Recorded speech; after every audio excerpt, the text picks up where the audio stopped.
தற்போது யாழ்ப்பாணத்தில் உள்ள கொக்குவில் பகுதியில் உள்ள ஒரு வாக்குச்சாவடியில் நாம் இருக்கிறோம். இங்கு ஆளும் கூட்டணியைச் சேர்ந்த பிரதான வேட்பாளரான தவராஜா தற்போது வாக்களித்துவிட்டு வெளியே வந்திருக்கிறார். அவருடைய 90 வயது தாயாரை இங்கு வாக்களிக்க வைத்திருக்கிறார். ஜனநாயக கடமை ஆற்ற வைத்திருக்கிறார். அவரிடம் சில கேள்விகளை கேட்போம். ஐயா, இந்த வாக்குச்சாவடியை பொறுத்தவரை பாத்தீங்கன்னா கூட்டம் மிக குறைவாக இருக்கிறது.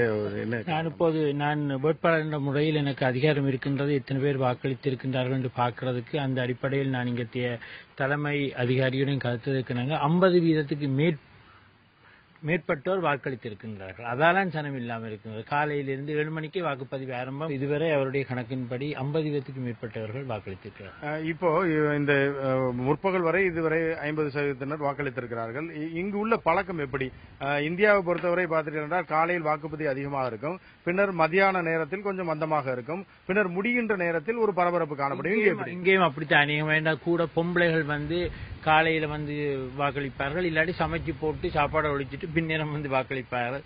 ஆம்பளையிலும் அப்படித்தான். வேலைகளுக்கு போக முதல் வேலைகளுக்கு இன்றைக்கு அரச விடுமுறையான தனியார் கடைகள் இதுகள் எல்லாம் திறந்திருக்கும். இப்ப தங்களுடைய ஒன்றில் வேலை ஸ்தலங்களுக்கு போக முதல் வாக்களித்துட்டு போவார்கள் 7 மணிக்கு. இல்ல இதுகளை ஒழித்துக் கொண்டு நேரத்துக்கு மூடிக்கொண்டு வந்து வாக்களிப்பார்கள். அதெல்லாம் ஒரு 3 மணிக்கு 4:30 மணிக்கு இந்த வாக்களிப்பு நிப்பாட்டப்படுகின்றது. அதிகமாக 3 மணியிலிருந்து மீண்டும் ஒரு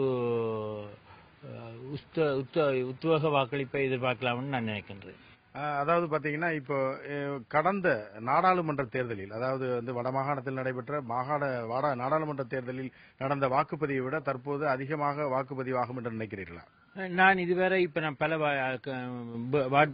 வேட்பாளர் என்ற முறையில் நான் பல வாக்களிப்பு நிலையங்களுக்கு காலையில் சென்றிருந்தேன். அங்கு மக்களுடைய உற்சாகத்தை நான் கடந்த தேர்தலில் கண்டதை விட அங்கு உற்சாகம் கூட இருக்கிறதாக கணிப்பிடக்கூடியதாக இருக்கின்றது. அதால் இந்த முறை வாக்குப்பதிவு கூட வரும் என்று நான் நினைக்கின்றேன்.